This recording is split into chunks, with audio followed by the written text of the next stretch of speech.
Good morning, everyone, and thank you for joining me. Are, excuse me, I'm sorry, folks. Are we up because the counter's not clicking?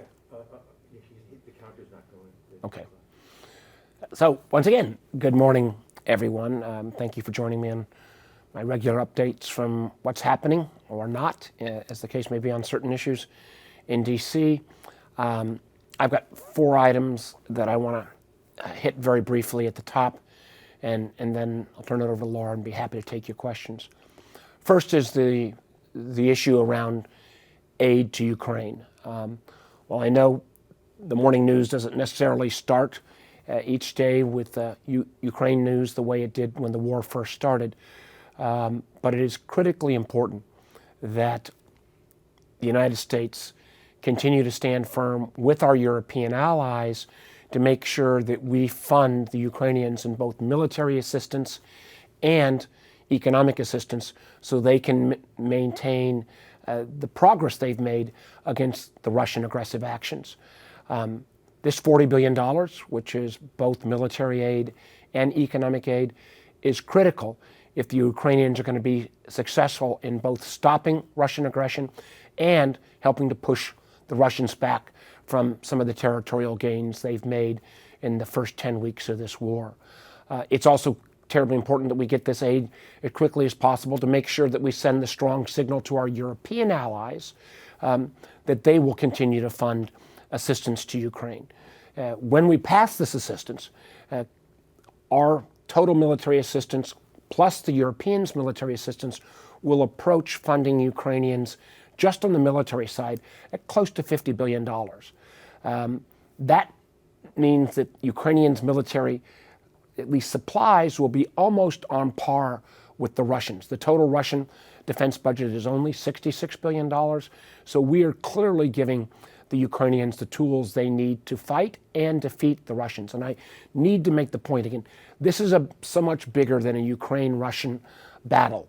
It is clearly a battle about alliance of democracies standing together against an authoritarian regime. It's one of the reasons I was so disappointed that we've seen now 11 Republican senators follow the kind of anti-democratic rhetoric that comes out of people like Tucker Carlson that walk as basically walking arbitrators and walking spokespeople almost for Russian propaganda on a nightly basis in our news media. It's pretty outrageous that there is this group that is siding almost with the Russian approach, but it's one of the reasons why we need to get this done. Now, parallel with that assistance to Ukraine is what is actually a historic effort by both Sweden and Finland to join NATO. These countries, while they have worked with us in the West, have always remained independent. It is one more example of Putin's completely getting this wrong by launching this aggressive attack. He has further unified Europe, and the fact that Sweden and Finland, and I met with the Swedish defense minister yesterday, are wanting to join NATO, strengthens European unity, and again, makes the forces arrayed against Russia aggression even larger. I welcome Sweden and Finland's ascension to NATO, and I hope that we in America can move quickly on this issue. The second issue that I wanted to address this morning was something I never thought that we'd be talking about in America in 2022, and that is the shortage of baby formula. This has come about for a couple of reasons. One of the large American manufacturers of baby formula had candidly unsafe conditions in their factory, and that factory is shut down.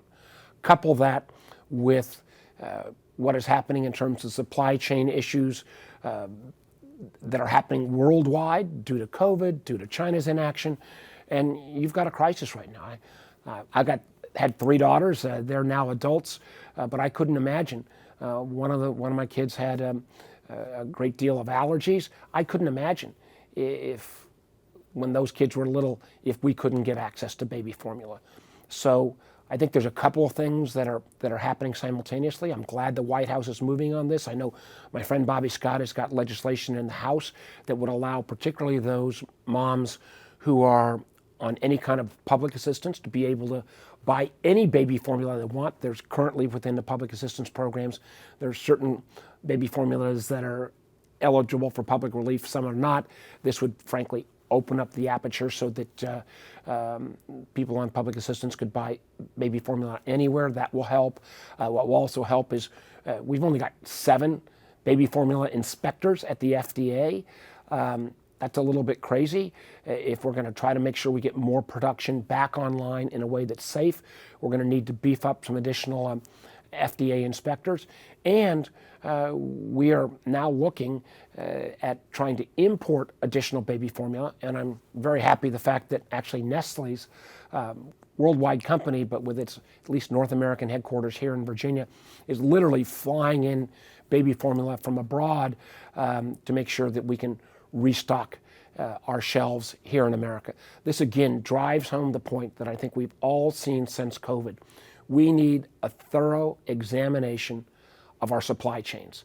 The fact that we are dependent, whether it was on PPE to start with, whether it was on the component parts that go into making many of our prescription drugs, the fact that we now have this shortage of critically essential baby formula, we need to make sure that we have a domestic supply chain, or at least a supply chain from friendly allied nations on all critical components. And I can't imagine a issue that's more critical in terms of success of new families than easily affordable access to baby formula.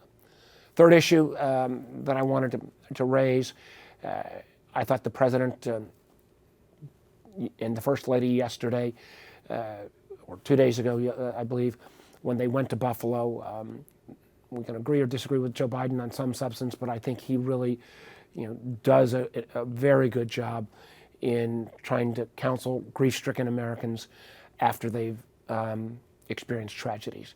And I agree with what the President, what motivated this heinous crime in Buffalo was racism. We need to call it out. And the idea of white supremacy groups being promoted oftentimes on the internet has to come to an end. I've got legislation, I've had it for a long time, that would put some guardrails on the internet, on the social media companies that bear no responsibility at all for, no matter how hateful or atrocious some of the propaganda that comes over their sites. Many of these same activities that radicalized this shooter in Buffalo, if that same radicalization had been done through a newspaper or had been done in tangible life, real life, many of these actions would have been violated civil rights and other laws. I think we need to put in place what is called Section 230 reform, that would say if an activity is illegal in the real world, just because it's on social media, shouldn't give the social media companies a get-out-of-jail-free card. Those actions should be illegal as well on social media.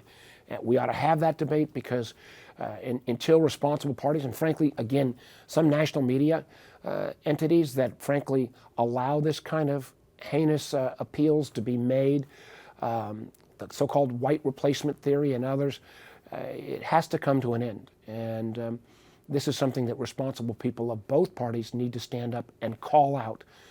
White supremacy and this kind of bigotry should not take place in the United States of America. The final item I simply want to raise up, and this indirectly goes back to even something around the baby formula, and that goes to the question of making sure that we have enough domestic supply of semiconductor chips. Again, semiconductor chips go in any device that we have that has an on and off switch, from our cell phones to our televisions to our automobiles. One of the reasons why we have such high inflation in the auto sector is because we've got literally hundreds of thousands of cars that have been fully manufactured, but they missed this semiconductor chip. The Senate passed almost a year ago what was called the CHIPS Act, $52 billion investment in semiconductor facilities built here in America and the critical components and research and development that would take place here in America. The House finally acted. I'm on the so-called conference committee to get this the differences between these two bills worked out. We need to have that legislation to the president right now, because if we don't, the kind of business decisions where these large international companies will make, they will build elsewhere. I actually believe we've got one of those facilities already in Virginia, the Micron facility in Northern Virginia. We had a former iteration down in in Henrico and in the Richmond area. I do believe once we pass this CHIPS bill, get it to the president's desk, that Virginia has a very good chance of getting one of these manufacturing facilities here in Virginia. But we've got to make sure that we make these investments in that domestic supply chain. So went on a little long, but Laura, I'll turn it back over to you, and now I'll be happy to take everybody's questions. Our first question will be with Hannah Brandt with Nexstar. Hannah? Okay, we're going to move on to Kelsey Childress with WSET.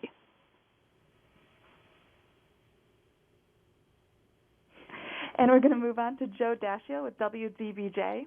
Joe? Can you hear me? Yeah. Hey, Joe. Okay, great. I've actually got a TSA question for you, Senator.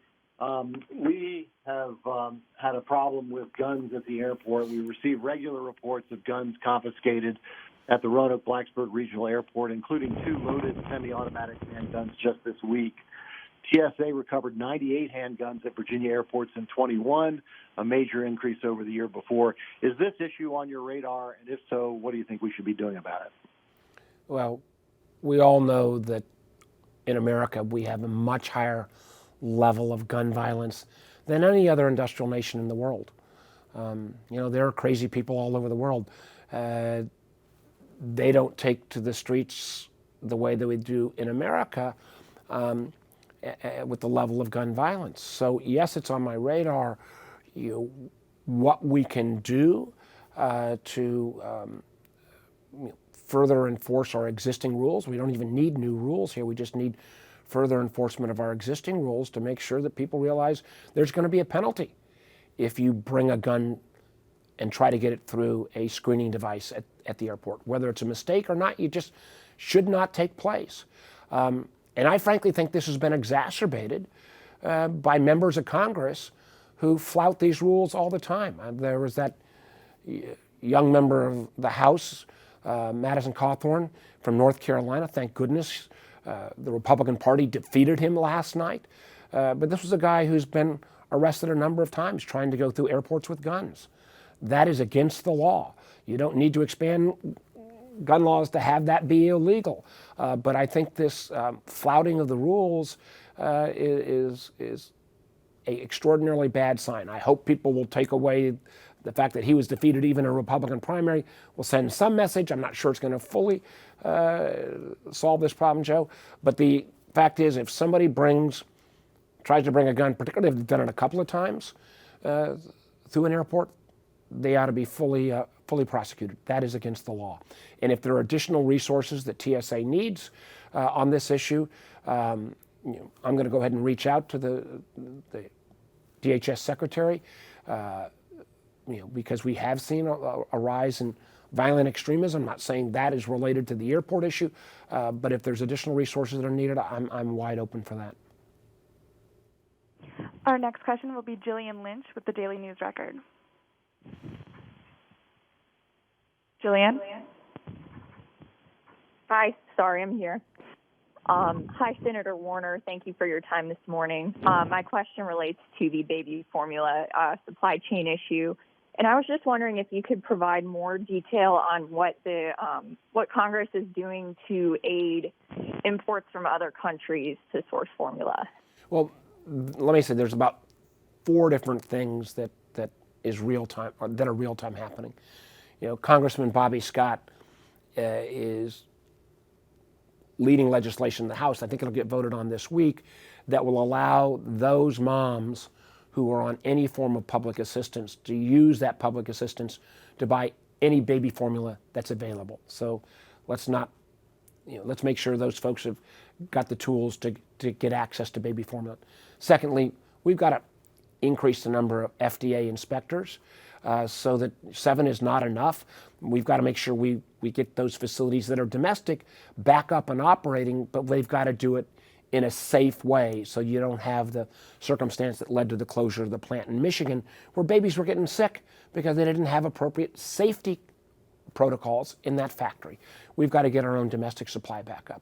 And then what is happening is Congress is working, although a lot of this will have to come, shouldn't have to pass a law, it should come from responsible companies like Nestle's and others that have other European and other baby formula sources so that we can try to get that baby formula imported into America. You know, it's obviously makes a lot of sense to get the European baby formula in that meets high FDA type standards. It's one of the reasons why we need additional inspectors so that if we were taking baby formula from, say, South American countries, we want to make sure that that formula is safe, and that's where we need, again, the funding for those additional inspectors to make sure that as we import it, that moms and families around Virginia and around the country know they can use it in a safe fashion. All that is happening real time, but it again begs the question is, how do we get ourselves in this condition in the first place in the richest country in the world where moms can't find baby formulas on the grocery store shelves? This goes to the heart of domestic supply chains. It goes to the heart of making sure that we've got those ability to make that kind of production here in America, or at least, for example, here in North America, in Canada or Mexico or elsewhere, where we know it'll be safe. We're going to jump back to Hannah Brandt with Nexstar. Hi, yeah, thanks for taking my question. Wanted to ask, in the wake of the Buffalo shooting, there was a shooting over the weekend in California as well. I mean, are we going to see any sort of push from Democrats, especially on gun control? What would you like to see happen in response to this? Well, I think the bipartisan legislation that Senator Manchin and Senator Toomey put forward a few years ago about let's at least do background checks. I'd love to see that be put on the floor of the Senate. Realistically, do I think it's going to get 60 votes? Probably not, but I do think it's important that the American people, you are able to judge senator by senator, and this is a bipartisan piece of legislation, where you stand on responsible gun safety legislation. Again, we're just talking about background checks here. I also think that responsible leaders, faith-based, government-based, community-based, need to reject the kind of racist ideology, white supremacy, that has suddenly been, rationalized by some folks. The idea that this young man in Pennsylvania acknowledged that he got radicalized because he was bored during COVID ought to scare the heck out of all of us. The fact that the circumstance in California was, again, this was attacking a Taiwanese church. It was another, my understanding at least, Asian individual, but it was, again, kind of radicalized about relations between Taiwan and China. The fact that we saw last year the shootings in some of those massage parlors around Atlanta, again, anti-Asian rhetoric. It's one of the things I think we need to be careful about. I'm very concerned about the rise of China. But I make very clear anytime I talk about this is that my beef was with the Communist Party of China and their leader, President Xi. It is not with the Chinese people or Chinese Americans or the Chinese diaspora anywhere in the world.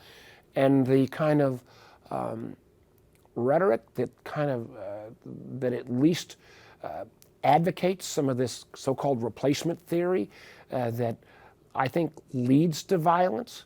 And we saw it in Virginia. We saw, what was it, 3 or 4 years ago now, with the Tiki Torch Parade in Charlottesville, where young people were saying we will not be replaced and calling out Jews, calling out hate speech against African Americans, calling out hate speech against anyone that's not white.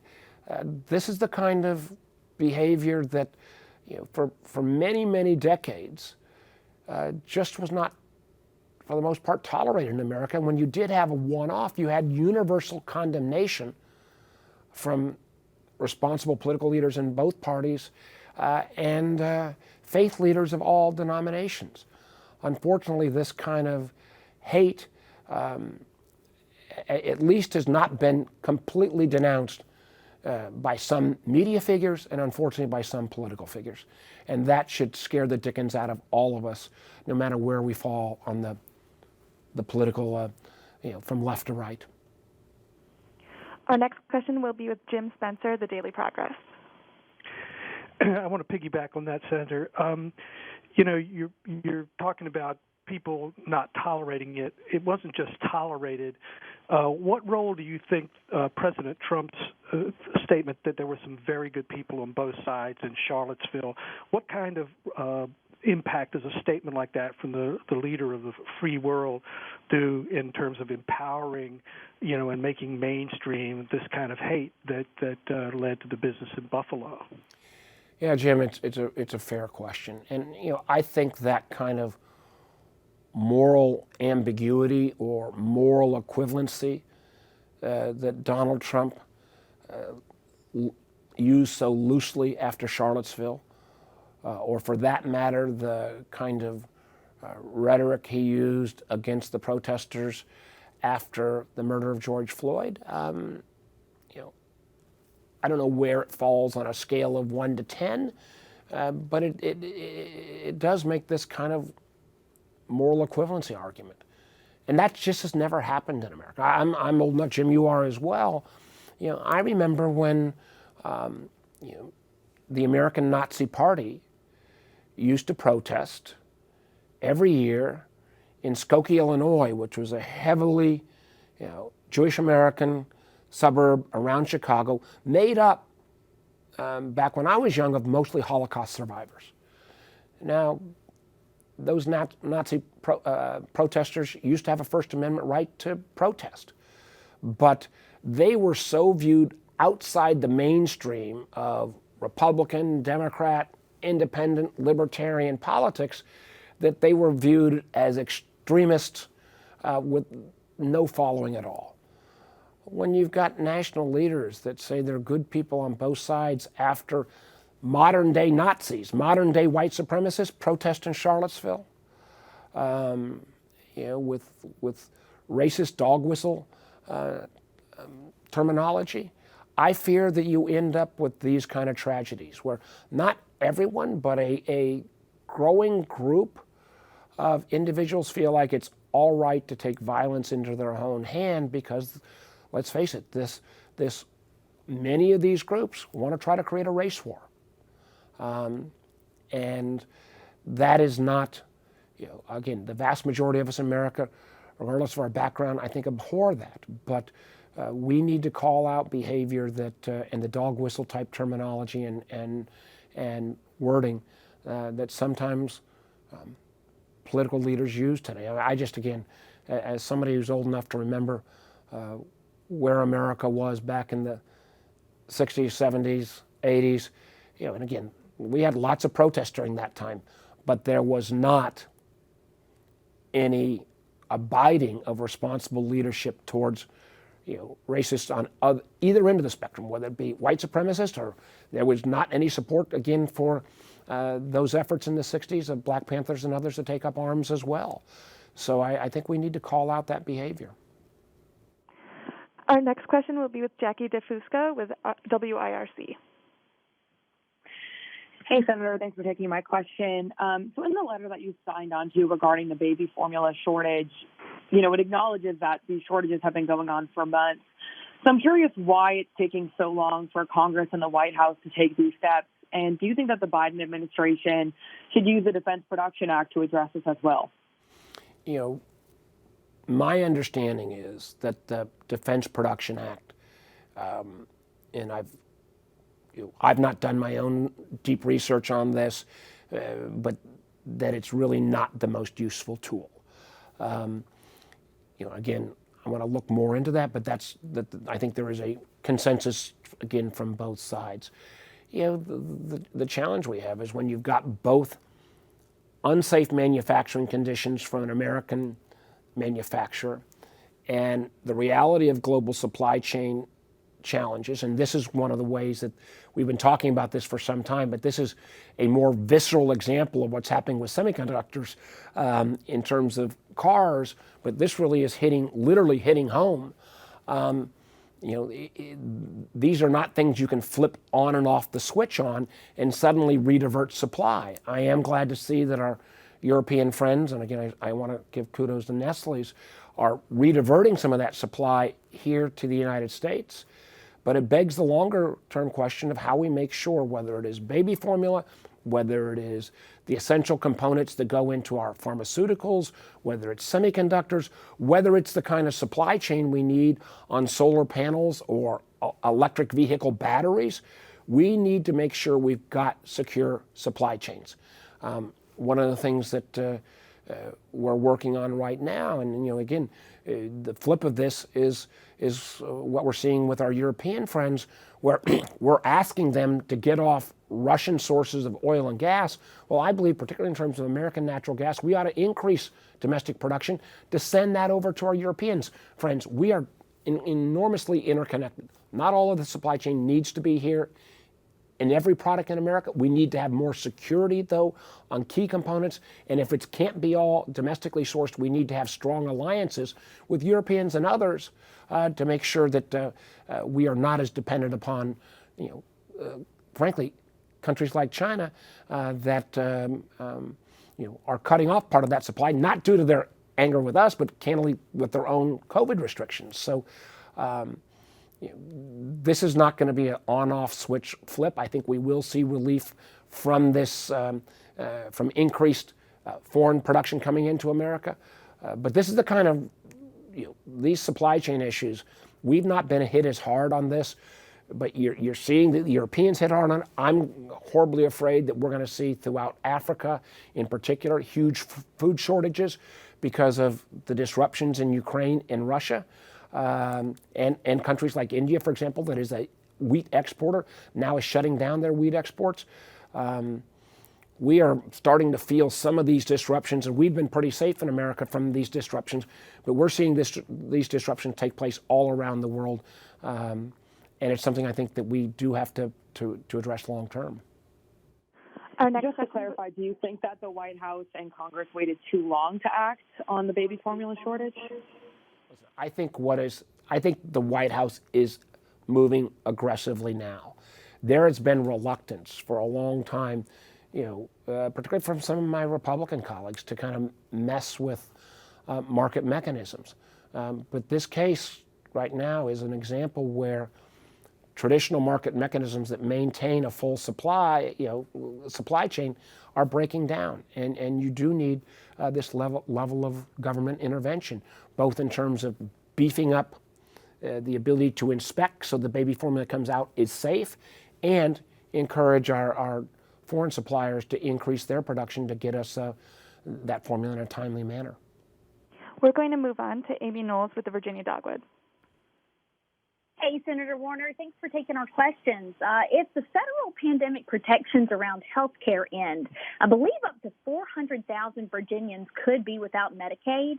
First, do you think that those protections will extend again? And second, is extending those protections something that you support? Why or why not? Well, Amy, let me break that into a couple components. I mean, one of the areas that I think has been a lot of focus, for example, in Charlottesville, but it is not just a Charlottesville issue, is we have made it much easier for families during COVID, if they're on school lunch programs, to get those school lunches in an easier fashion. You used to have to go every day. You couldn't have these school lunches distributed by a bus.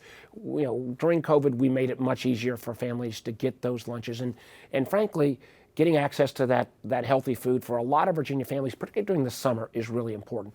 That is running out as of June 30th.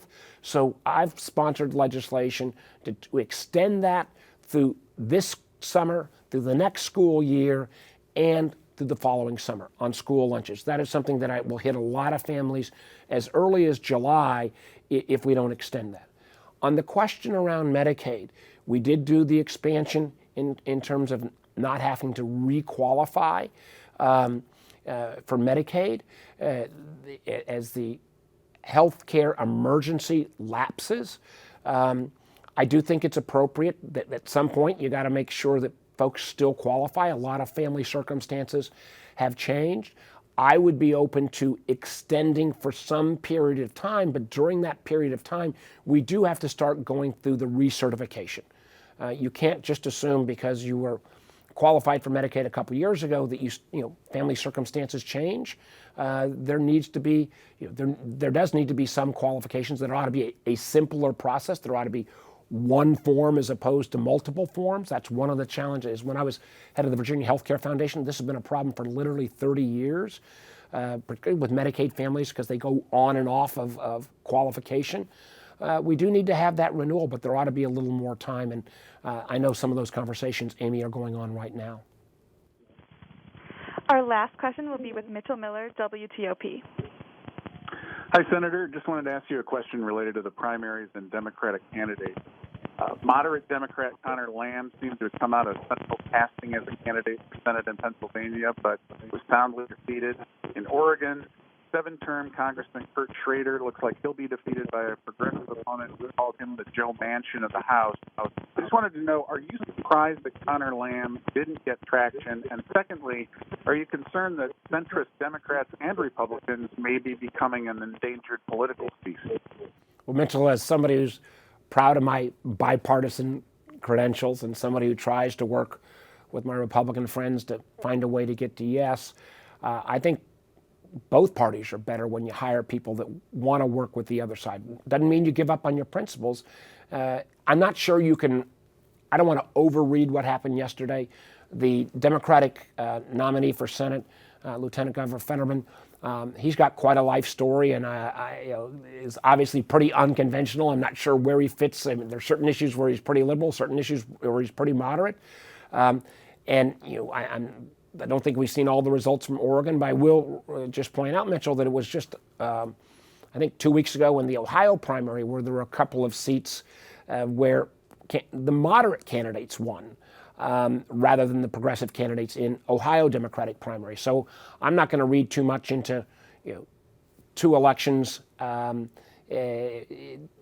versus the host of primaries that took place in all the states yesterday. I do think there were other congressional seats in Pennsylvania that ended up with the moderate candidate. The bigger question, though, is I think we need to hire and nominate, both parties ought to nominate people who are not at the farthest extremes, who are willing to work with people of goodwill in both parties to get to yes.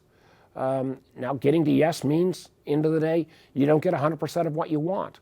But when we live in a country where, and I point out this it frustrates the heck out of me, the semiconductor issue. We passed this bill a year ago, and it's taken us this long. Both parties, and I think we will work to get this bill to the president's desk, but this is about addressing jobs in this country. It's about maintaining our technological lead. It's about grappling with inflation. The fact is, you've got extremists on both ends who are opposing it. Same thing on the case of Ukraine and Russia. You've got an extremist wing of the Republican Party that frankly wants to pander to Vladimir Putin and not stand up for our democratic allies. And that sends the wrong message to our European allies. So I do hope, I'm not going to judge too much from yesterday's results, but I do hope that both parties will get back to nominating mainstream candidates. They can have their ideological differences and they ought to fight like heck, but at the end of the day, we need to get things done for the American public. That's all the questions we had. Thank you. Thank you all very much. Be safe, everybody.